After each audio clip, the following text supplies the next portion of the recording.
Every story appears ordinary till you see the core side of it. And what you're looking for is the story behind the news. We bring it to you from Lagos, the commercial capital of Nigeria. Giving you all sides and political stories round the clock. Every detail from the start line to the final whistle.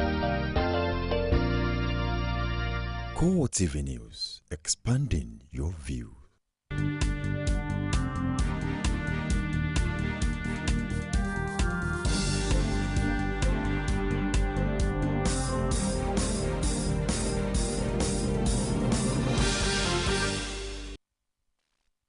Hello and welcome. It's the CoreTV News on the hour. I am Ebulomo Adekunle. The impeachment moves on Adamawa State's Governor Murtala Nyako and his deputy Bala Ngilari have suffered another setback.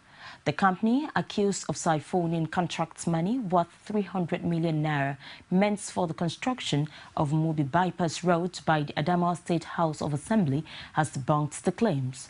This is coming a day after the House ordered its clerk to serve the state governor and his deputy with impeachment notices. Among the 20 allegations leveled against the governor and his deputy, the lawmakers accused a company, Hydrosource Resources Limited, of corruptly siphoning over 300 million naira and failing to carry out the work long after collecting the contract money. The company, however, moved swiftly to debunk the claims. My company, Hydrosource and Resources, did not receive 300 million naira for Mubi Bypass. We collect advance payment in Mubi Bypass, but not 300 million naira as the House of Assembly quoted in their allegation on Hydrosource. I'm here to protect the company, not me as a person. Maidawa, who appeared before the House of Assembly to defend the allegations, says the State Ministry of Works did not give them the green light to carry out the project. He said they have since mobilized equipment to the site to commence construction. The company's lawyer, who is saddened at the development, said they will use all legal machinery at their disposal to clear the name of the company. Residents hope the development will not have a negative toll on the state, which is one of the three under emergency rule. It's a normal thing, it's a constitutional thing. The Assembly is exercising their own constitutional responsibility. It's their constitutional right to serve an impeachment notice on all the governor, on either the governor or the deputy governor. But my problem with what is happening around is the timing. The timing is wrong. This is not the time for you to bring up all of these issues, whether you want to impeach the governor, the deputy governor, all of them at the same time, because it sends a lot of signals that is bad. A lot of people will take you as a selfish assembly. This development may further delay the efforts of the Assembly. Just on Wednesday, the clerk to the House failed to serve the governor and his deputy with the impeachment notice, as the two principals were neither in their office nor at home. The federal government is threatened not to pay the delegates at the national conference who refused to attend plenary. The message was relayed by the conference management to the delegates during their sitting on Thursday. After the presentation of the report of the Committee on Civil Society, Labour, Youths and Sports by its chairman, Bola Ogunride, chairman of the conference, Idris Kotigi, asked its deputy, Bolaji Akinyemi, to relay an important message to the delegates. Akinyemi says it was obvious that delegates might not like what he was going to say, but asked them to understand that there was no way government would be happy to realize that some of them were usually absent during debates. It says since the sittings were usually live on television stations, the delegates should also know that government officials had been watching and noticing that seats were usually empty. Akinyemi added that delegates should know that allowance being paid to them was tied to sitting. It should be recalled that the plenary was hurriedly suspended for 30 minutes on Wednesday morning due to the inability of conference to meet quorum. The Rivers State Commissioner for Information and Communication, Ibim Semenitari, says Governor Rotimi Amechi was arrested and detained in Ondo State. Seminary issued a statement expressing the concerns of the Rivers State government about the safety of Amaechi, saying he was being held hostage in commando style by soldiers and federal government security agents in Odudu, Ondo State. Amaechi, according to the commissioner, had left Port Harcourt on Thursday morning for Ekiti State, where he was to join Governor Kayode Fayemi in his last mega rally before the elections. She added that the governor was ambushed and refused entry into Ekiti by military personnel acting on orders from above. He made to turn back and return to Akure, where his chartered aircraft was parked, but he was chased and rounded up by armed soldiers and security personnel in Odudu, Ondo State. The Rivers State government is especially worried that federal government and President Jonathan have singled out Amaechi for harassment and attack. In a related issue, the Chief Press Secretary to the Edo State Governor, Peter Okiria, also claimed that the helicopter chartered to fly Adams Oshiomhole from Benin Airport to Ado-Ekiti was grounded. Ahead the related grounding of Oshiomhole's helicopter, the commander of the 81 Air Maritime Group, Benin City, Soji Awomodu, reportedly received a call from above that no private jet or helicopter was allowed to fly out of Benin City to either Akure or Ekiti. Okiria lamented that this was the second time the governor's helicopter would be grounded in one year, the first being June 7, 2013. When it was recalled mid-air, the governor, who was billed to attend a mass rally organized to round off the re-election campaigns of Fayemi, according to Okiria, was left stranded at the Benin airport for 2 hours before Awomodu delivered the message from above. Former Vice President Atiku Abubakar has warned the federal government against turning the country into a police state following the restrictions placed on the way of some opposition governors and party members on their way to a campaign rally in Ekiti State. A press statement from the media office of the former vice president noted that the action of the PDP-led federal government in stopping the governors of Kano, Rivers and Edo from attending the APC governorship campaign rally in Ado-Ekiti is capable of turning Nigeria into a banana republic where fundamental rights of citizens are trampled upon with impunity. Atiku says he was concerned at the way the government has been dragging the military and police into politics.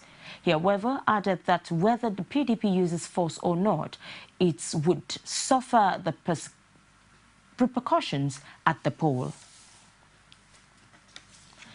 The police have again failed to produce the Ekiti State Commissioner for Integration and Intergovernmental Relations, Fumini Afuye, before a federal high court in Abuja.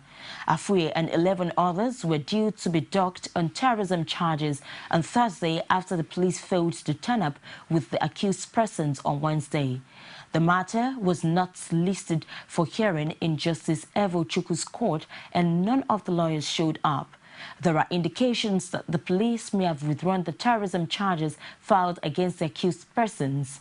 CoreTV News also learned that Afuye and the others have been taken back to Ado-Ekiti. Their lawyer, Femi Falana, says he expects them to be released after the police failed to go ahead with the matter in court. The Independent National Electoral Commission in Ekiti began the distribution of sensitive voting materials to the 16 local government areas of the state Thursday morning. Correspondent Rashid was there as reports is presented from our studios. The exercise carried out in the presence of officials from APC, Accord, PDP and Labour parties was a continuation of the process which started on Wednesday when the Commission received the materials from the Central Bank of Nigeria. We now want to open in the presence of everybody. I hope it was the way we left this vehicle that we found it now. The process was almost marred by an altercation which ensued over some forms that were not serialized and on the directive of INEC that only one party agent will man each point of the exercise. We are not likely to have the number of voting points that we think we are going to have. From the arithmetic of the people that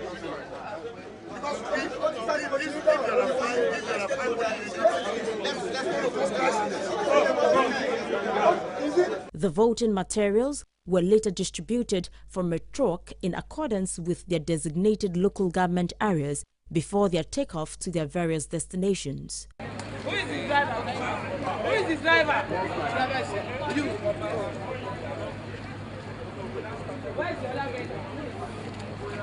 Meanwhile, INEC has commenced the accreditation of observers for the Saturday poll.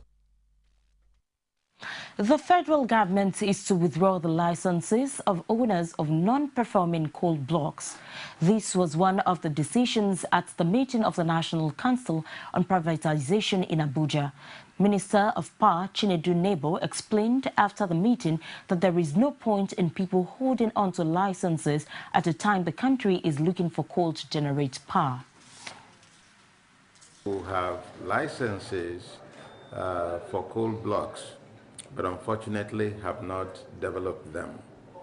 This is costing the country huge sums of money with regard to power production and also to importation of coal by some companies in Nigeria to produce their own power. I think this is not acceptable, and so the National Council on Privatization under the chairmanship of the Vice President has now decided to do something very proactive to make sure that those who are holding on to these coal blocks, like land speculators, are,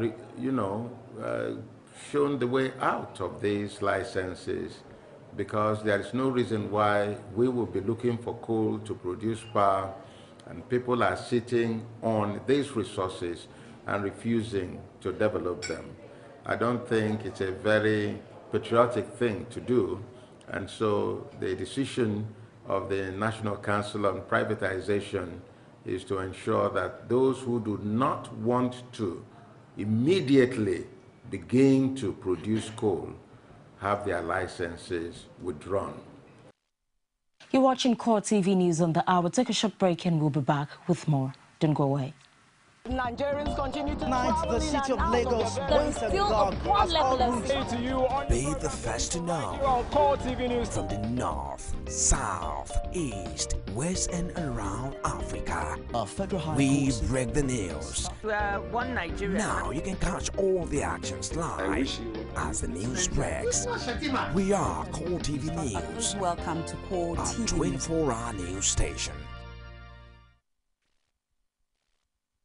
Thank you so much for being there. And for more information on our news and other programs, you can visit our Facebook page, facebook.com/CoreTV News.